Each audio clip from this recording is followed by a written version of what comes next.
یہ لکھا ہے کہ حضرت عمر فاروق رضی اللہ تعالیٰ عنہ کے دور میں بھی کس طرح کا واقعہ پیش آیا۔ وہ ایک نوجوان تھا، حسین و جمیل تھا، اللہ نے حسن عطا کر رکھا تھا بڑا۔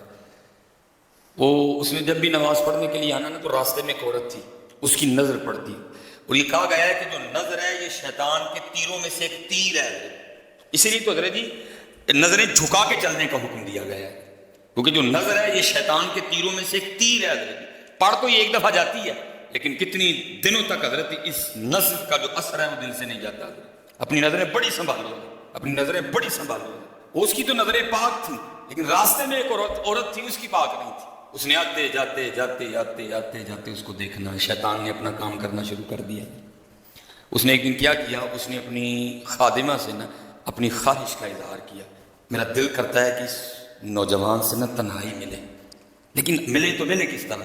وہ جو خادمہ تھی ذرا پکی عمر کی تھی، اس نے کہا یہ تو کوئی مشکل کام نہیں ہے، آج ہی رات کو بات بنا دیتی۔ وہ جب عشاء پڑھ کے وہ نوجوان مسجد سے نکلا نا، وہ خادمہ راستے میں کھڑی ہو گئی، اس کو روک لیا، اس کو 2-3 احادیث سنائی، 2-3 آیات مبارکہ سنائی کسی کے کام آنے کے حوالے سے۔ ہمارے گھر میں مرد کوئی نہیں ہے، کچھ وزنی سا سامان اٹھانا ہے، اگر آپ اٹھا دیں تو بڑی نوازش ہوگی، اللہ راضی ہوگا، اللہ کے رسول راضی ہوں گے۔ کہ کوئی مسئلہ نہیں۔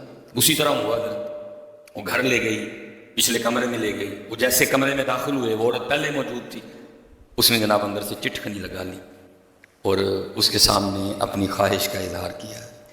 جیسے میں نے کہا بڑا مشکل موقع ہوتا ہے، لیکن وہ نوجوان ہماری طرح کا نوجوان نہیں تھا، وہ قرآن والا نوجوان تھا، اس کا تعلق قرآن سے مضبوط تھا۔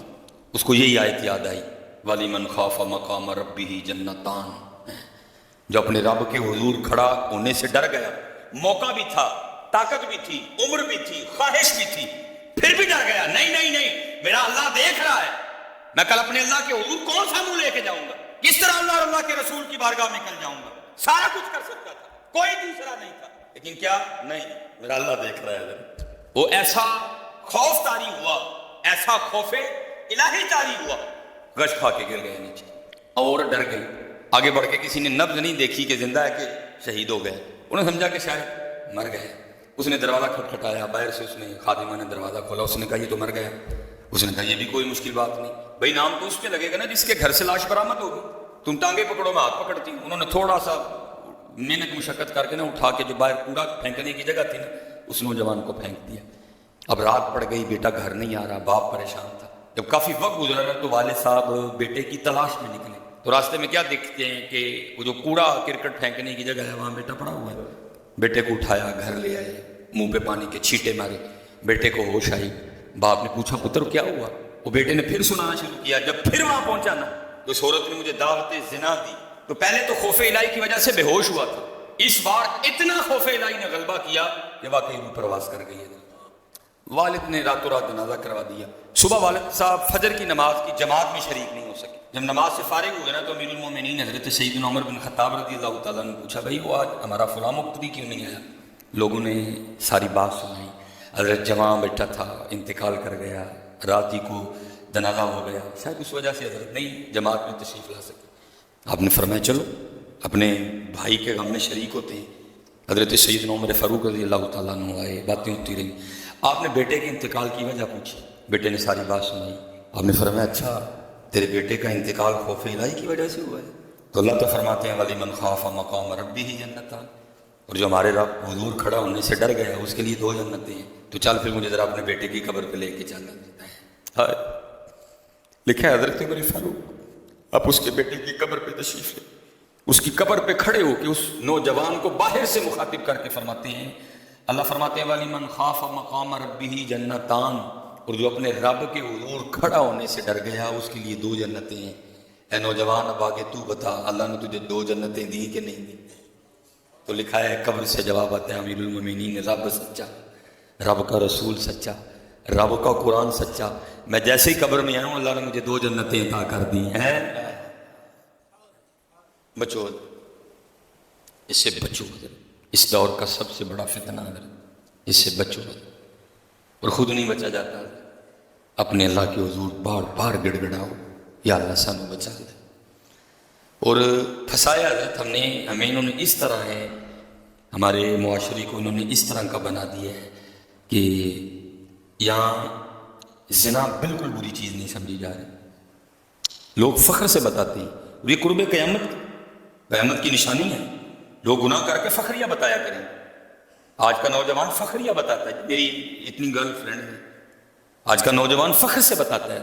یہ قرب قیامت ہے، یہ نشانی ہے قیامت کی۔ لوگ گناہ کر کے ڈریں گے نہیں، بلکہ فخریہ بتایا کریں گے، ہاں جی میں یہ گناہ کر رہا ہوں اور اتنی جگہ کر رہا ہوں میں یہ گناہ۔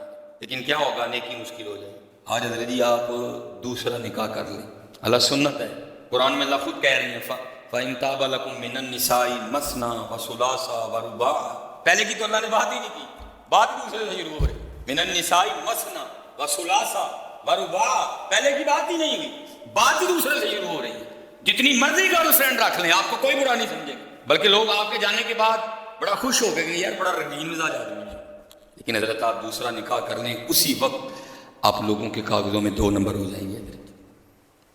پیکے بھی ناراض، سونے بھی ناراض، پرا بھی ناراض، سالہ بھی ناراض، ہیں جی، چھوٹا بھی ناراض، بڑا بھی ناراض ہے۔ یہ کیا ہے؟ یہ قرب قیامت ہے۔ گناہ اچھا ہو گیا، گناہ آسان ہو گیا، نیکی بری سمجھی جانے لگی، نیکی مشکل ہو گئی۔ اس لیے بچو، اور اس کا طریقہ جو ہمیں ہمارے بڑوں نے بتایا ہے یہی ہے جی، روز سر کی اٹھو تے اللہ جو رو، یا اللہ جے دن چڑھے تے تیرے فضل نہ چڑھے، جے چڑھے تے پھر ساری حفاظت بھی فرمائی، سانو بچا بھی لیں، ساری حفاظت بھی فرمائی۔